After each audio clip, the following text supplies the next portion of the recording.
Hi guys, welcome back to the Drive Life channel, and in today's video we're going to be showing you how to reset the service light on your P3 Volvo.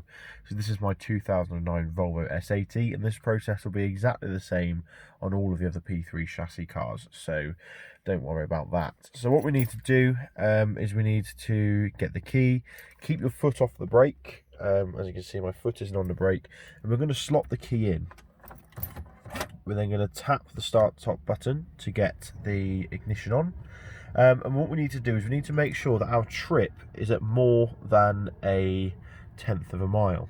And what this does is essentially means that the car is aware that it's moved. I'm not quite sure why it requires this for you to reset the service, but it does.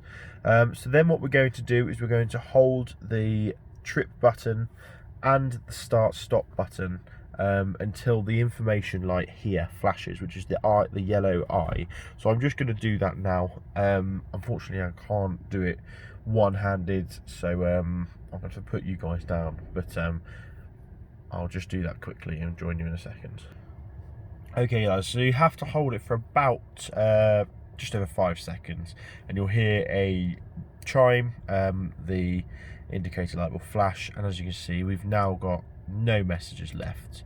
So like I said guys, you just need to give this one initial tap to turn the ignition on, then press and hold the T1 and T2 button, followed by the start stop button. Hold them at the same time, but make sure you've got that button pressed first, and then just hold it until you get the flashing indicator, the information button, let go, and it'll beep, and that's you done.